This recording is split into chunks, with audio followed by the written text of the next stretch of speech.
አንድ የሚባል አባባል አለ። ከጦር ሜዳ ራሱን ያገለለ አርበኛ ራሱ ላይ ጦርነት ይከፍታል። አርበኛው የሚዋጋው ጠላት ከሌለው፣ የሚዋጋው ጦርነት ከሌለው ይህ ሰው የራሱ ጠላት ይሆናል፣ ራሱንም ይገላል። ለምን ይመስላችኋል ወንድ የማይሸቱ ወንዶች የበዙት? ለምን ደካማ ወንዶች በዙ? ለምን ስስ የሆኑ ወንዶች ተፈጠሩ? መልሱ ግልጽ ነው። ምክንያቱም ከዓላማቸው አፈንግጠዋል። ለዓላማቸው አይዋጉም። አፈጣጠራችን የአርበኛ ነው እና ምንዋጋበት ነገር ከሌለን ራሳችንን መዋጋት እንጀምራለን። ምንታገለው ጠላት ከሌለን እኛ የራሳችን ጠላት እንሆናለን። ዘመናዊ ወንዶችን ተመልከቱን፣ እንዴት ራሳቸው ላይ ውጊያ እንደጀመሩ። የሚቆሙለት ነገር የላቸውም። ለዚህም ነው የሚወድቁበት መንገድ የበዛው። ራሳቸውን በምቾት በሱሶች በጭሳጭስ እንዲሁም በሴቶች አልፎም በወሲብ ቪዲዮዎች እንዲሁም በሴጋ ራሳቸውን እየተዋጉ ይኖራሉ። ራሳቸውን እየወጉ ይኖራሉ። ጀስት የሚቆሙለት ዓላማ የሚዋጉለት ነገር ስለሌለ። ይህን ቪዲዮ እስከ መጨረሻው ማየት አለብህ። ይህን ቪዲዮ እስከ መጨረሻው እንደምትመለከት ቃል ትገባልኛለህ። ራስ ላይ ውጊያ እንድትከፍት አልፈቅድልህም። ቪዲዮ ላይክ አድርገህ ጀምረው። መስማትህን እንዳውቅ ኮሜንት ላይ አንድ ቁጥር እንጻፈልኝ። የሰብስክራይብ እና የደወል ምልክቷን እንደበራ እርግጠኛ ሁኑ። አሁን ወደ ቪዲዮ እናምራ። አስተውል።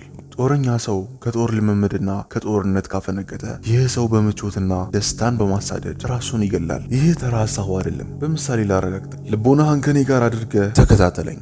ከታሪክ መዛግብት ሳገላብጥ አንድ ሰው አገኘው። ያነሳነውን ቲዎሪ የሚያረጋግጥ የሚያጠናክርልን ሰው ነው። ጊዜው ቅድመ ልደተ ክርስቶስ በ80 ዓመተ ምህረት ነው። በሮም ውስጥ ነበር።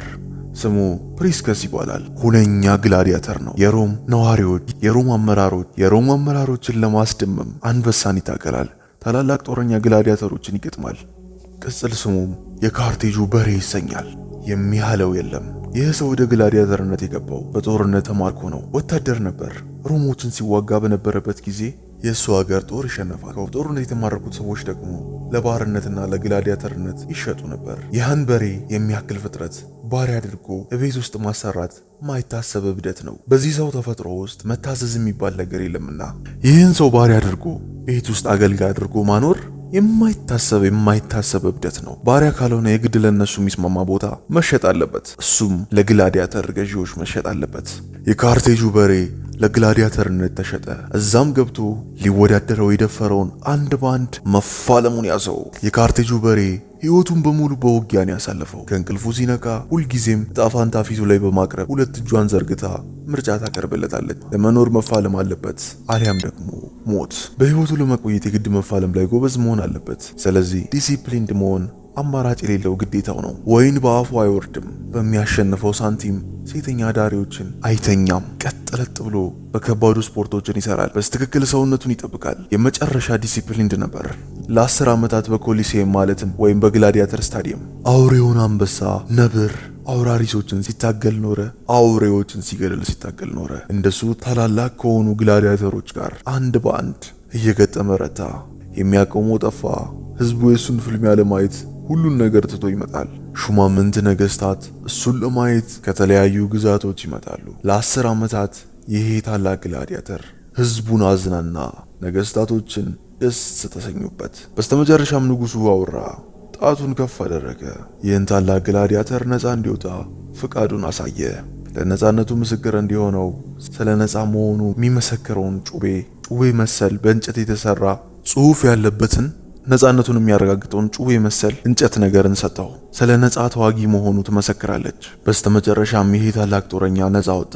ነፃ ሰው ሆነ። በህይወቱ ለመጀመሪያ ጊዜ መፋለም አቆመ። ከፍልሚያ ራሱን አራቀ። ይህም ለመጨረሻው ጅማሬ ነበር። ይሄ ግላዲያተር ባገኘው ነፃነት መዝናናቱን ያሰው። ባከማቸው ወርቅ መዝናናቱን አበዛው። የተለያዩ ድግሶችን ይደግሳል።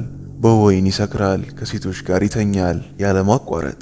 የተለያዩ መሸታ ቤት እየተዘዋወረ ያካበተውን ወርቅ መበተኑን ተያያዘው። ሰይፍ፣ ጎራዴን፣ አንበሳን ተጋፍጦ የተረፈው ሞትን ያመለጠው ጀግና አሁን ላይ ሲናፍቃት የነበረችው ነፃነቱ እየገደለችው ትገኛለች። ሰውነቱ ሳሳ፣ አይምሮ በመጠጥ ፈዘዘ፣ መንፈሱ ባዶ ሆነ። እንደዛ በሉለት ህዝቦች በአመታት ውስጥ ረሱት። በስተመጨረሻም ተራ ሰው ሆኖ የወረደ አሟሟትን ሞተ። መጀመሪያ እንዳልኩት ነው። ጦረኞች ከጦር ካፈነገጡ በምቾትና ደስታን በማሳደድ ራሳቸውን ይገላሉ። ደስታ ወጥመድ ትሆንበታለች። ምቾት መቃብራቸው ትሆናለች። አስተውለህ ካየ ሱሰኞች ደስታን ለማግኘት ለጭፈራ ቤት የሚዘሉት፣ በየቡና ቤቱ የሚሽለኮለኩት እነዚህ ሰዎች የሚቆሙለት ነገር ስለሌለ ብቻ ነው። ታዲያ አንተ ለምን ትቆማለህ? እስኪ መልስልኝ። አንተ ለምን ዓላማ ትቆማለህ? ሚሊዮነር ለመሆን? ቤትና መኪና ለመግዛት? ይሄ ከሆነ ዓላማ እመነኝ፣ አንተ ከዛ ግላዲያተር በምንም አትሻልም። ያን ነገር ነገም ሆነ ከነገ ወዲያ ታገኘዋለህ። ከዛ ቀን በኋላ የሚመጡት ነገሮችስ በምን ታሳልፋቸዋለህ? ዓላማ ብለው የነገሩ ሞቲቬሽናል ስፒከሮች የእውነት ምን አይነት ውሸት እንዳስማሙ ብታቅ ሄደ ትገላቸው ነበር። አሁን እኔ ዓላማ ምን ማለት እንደሆነ እውነተኛውን ዴፊኒሽን እነግርሃለሁ። ጆሮህን ሰጥተህ ልቦናህን ሰጥተህ ከልብህ ተከታተለኝ። 3 አይነት ፐርፐዝ ወይም ዓላማ አለ። አንደኛ ፋይናንሻል ወይም ሰርቫይቫል ፐርፐዝ የሚባለው። ይህ ፐርፐዝ ወይም የህይወት ዓላማ ዳይሬክትሊ የሚያያይዘው ከገንዘብ ነክ ነገሮች ጋር ነው። በልተህ ለማደር፣ ቤተሰብህን ለማኖር የምትከተለው ዓላማ ወይም የምታስቀምጠው ዓላማ ነው። ይሄ የግድ ያስፈልጋል። በልተህ ለመኖር ሰርቫይቭ ለማድረግ ስትል ይህን ዓላማ የግድ መከተል አለብህ። ይሄ አስፈላጊ ነገር ነው። ግን ይሄ ብቸኛው ዓላማ መሆን የለበትም። ምክንያቱም የምታልመውን ብር ልታሳካው ትችላለህ። ካሳካውስ በኋላ ምን ይፈጠራል? በዛኑ ቅጽበት የህይወት ትርጉሙ ገንዘብና ሀብት እንዳልሆነ ይገባሃል። አስተውሉ። ገንዘብ መጥፎ ነው አላልኩም። ሀብት መጥፎ ነው አላልኩም። አልወጣኝም። ሀብት፣ ገንዘብ የግድ ያስፈልገናል። ነገር ግን እኔ ያልኩት ገንዘብ የህይወት ዋነኛ ግብ ወይም ትርጉም አይደለም ነው ያልኩት። መቀባጠር ከመሰላችሁም ማውራው ነገር ውሸት ከመሰላችሁም ግድ የለም፣ ያ ቀን ሩቅ አይደለም። አንድ ቀን ትደርሱበታላችሁ። ከዛ ከያዛችሁት በኋላ ያን ገንዘብ ካጣጣማችሁት በኋላ ላይ ስለ ነገን ስታስቡ ገንዘብ ወይም ሀብት የህይወት ትርጉም እንዳልሆነ ትረዳላችሁ። ሀብት አስፈላጊ ነገር ነው፣ ገንዘብ አስፈላጊ ነገር ነው፣ ነገር ግን የህይወት ትርጉም አይደለም። ሁለተኛ ፐርሰናል ወይም ማስተሪ ፐርፐዝ። ይህ ፐርፐዝ ወይም ዓላማ ዳይሬክትሊ ምን አይነት ሰው መሆን እንደምትፈልጉና ምን አይነት ቦታ ላይ ራሳችሁን እንደምታገኙበት ያጠነጥላል። ለምሳሌ እኔ ዘፋኝ፣ አርቲስት፣ ደራሲ፣ ቦክሰኛ፣ ፓይለት ምናምን መሆን እፈልጋለሁ ብላችሁ የምታስቀምጡት ዓላማ ነው። ይሄ ነገር የግድ ሊኖራችሁ ይገባል። ያለበለዚያ እድሜያችሁን በትርኪ ብርኪ በሆነ ነገር ነው የምትፈጁት፣ ነው የምታሳልፉት። ይህ ዓላማ ለህይወታችሁ ደስታን ይሰጣል፣ ህይወታችሁን እንዳታባክኑት ይረዳችኋል። ነገር ግን ይሄ ዓላማ የህይወት ትርጉምን አይመልስላችሁም። አንድ ቀን ራሳችሁን ከዚህ ሙያ ታገላላችሁ። የጡረታ ጊዜ ይመጣል። ያኔ ይሄ ያላችሁት ዓላማ ጊዜያዊ እንደሆነ ይገባችኋል። የህይወት እውነተኛ ትርጉም ምንድነው የሚለውን ትጠይቃላችሁ። ይህ ማስተሪ ፐርፐዝ ስኬታማ ህይወት እንድታሳልፉ ይረዳችኋል። ነገር ግን የህይወት ትርጓሜን አይመልስላችሁም። ሶስተኛ የሌጋሲ ፐርፐዝ። ይሄ ሌጋሲ ፐርፐዝ የሚባለው ከሶስቱ ዓላማዎች የሚተልቀውና የህይወት ትርጉምን የሚሰጥህ ነገር ነው። ይህ ዓላማ እስከ ህይወትህ መጨረሻ ትከተለዋለህ። እድለኛ ከሆንክ ሲሳካልህ ትመለከታለህ። ደግሞ በይበልጥ እድለኛና ፈጣሪ ባረከ ሰው ከሆንክ ያንተን ዓላማ ዘር ሐረግ ዓላማቸው አድርገው ይቀበሉታል። የዘር ሐረግ የልጅ ልጆች ዓላማቸው አድርገው ይኖሩታል። ይሄ ፐርፐዝ ለህይወት ትክክለኛ ትርጉምን ይሰጣታል። ብትወድቅ ይደግፈሃል። ስቃይ ትርጉም ይኖራታል። ጥንካሬን ይሰጣል። ይሄ የህይወት ጦርነት ላይ ድፍረትን ያላብሳል። ለምን እንደምትኖር ታውቃለህ። የት መንገድ መሄድ እንዳለበት ታውቃለህ። እንዴት እንደ ደካማዎቹ ወንዶች በደስታ ትታለልም። ዓላማ ስር እውነተኛ ደስታ እንደተቀመጠ ይገባሃል። ይህን ዓላማ መፍጠር ከፈለክ ከማንም አትጠይቅም። ፈጣሪ አይነግርህም። የሃይማኖት አባት አያውቁትም። የገዛ አባት አይነግርህም። እኔ ልነግርህ አልችልም። ይህን ነገር መፍጠር የሚችሉት ብቸኛ ሰዎች አንተና አንተ ብቻ ናችሁ። ይህን ጥያቄ ለራስህ ጠይቅ። ምን አስቀምጬ ማለፍ አለብኝ? ከሞትኩ በኋላ የሚያስታውሰኝ ምን ሳደርግ ነው? ቀጣይ ላሉት ትውልዶች ምን አይነት ስራ አስቀምጬ አልፋለሁ? የኔ ህይወት ትርጉም የሚኖራት ለየትኛው ነገር ብኖር ነው? ይህን ጥያቄ ለራስህ መልስ። ያኔ ዓላማህ ሌጋሲ ይሆናል። ቆስጠንጢኖስ ምድር ላይ ታላቋን የክርስቲያን ከተማ እመሰርታለሁ ብሎ ተነሳ። መሰረተ። ከተማውም በሱ ስም ተሰየመች። ዓላማውም ከትውልድ ትውልድ አልፎ ያቺ ከተማ የዓለም ታላቋ የክርስትና መዲና ሆነች። ስሟም ከንጉሥ ቆስጠንጢኖስ ተወስዶ ቆስጠንጢንያ ተባለች፣ ወይም ኮንስታንቲኖፕል። ኦቶማን ቱርኮችን እንመልከት። መስራቹ ኦስማን ነበር። አንድ ዓላማ ነበረው፣ የነብዩ መሐመድን ትንቢት መፈጸም፣ ቆስጠንጢንያን የእስልምና ከተማ ማድረግ። ኦስማን ጋዚ ይህ ዓላማ ነበረው። እሱ ይህን ዓላማ ሲያሳካ ማየት አልቻለም። ነገር ግን የልጅ ልጆቹ አደረጉለት። የኦስማን ጋዚን ስም መጠሪያቸው አደረጉ። ዓላማውን ዓላማቸው አደረጉ። መጠሪያቸውን ኦስማን ብለው ሰየሙ። ላቲኖች ኦቶማን ይሏቸዋል። ኦስማን ከሞተ ከ200 ዓመት በኋላ ታላቋን ሮም ገዙ፣ ቆስጠንጢንያን ገዙ።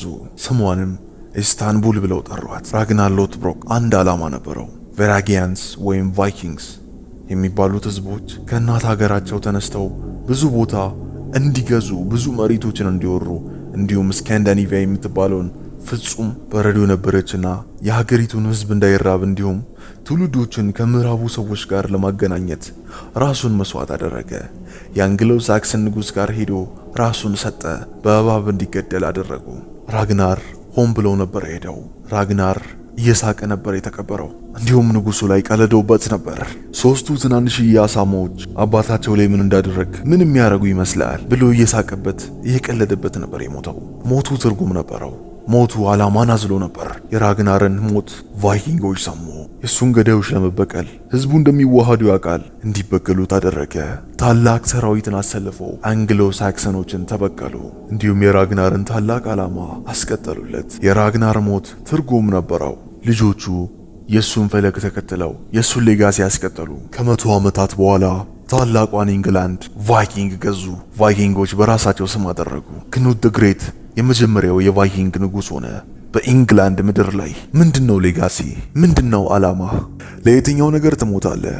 የትኛውስ ነገር ነው ለልጅ ልጆች ዓላማ የሚሆነው? እንደ ቆስጠንጢኖስ እንደ ኦስማን ለመጪው ትውልድ ምን አይነት ዓላማን አስቀምጠህ ትሄዳለህ? ዓላማ ከህይወት መብለጥ አለበት። ዓላማ እውነተኛ ትርጉም ሊኖረው ይገባል። ዓላማ ልትተማመንበትና ሊጠቅምህ እንዲሁም ለልጅ ልጆች ሊጠቅም ይገባል።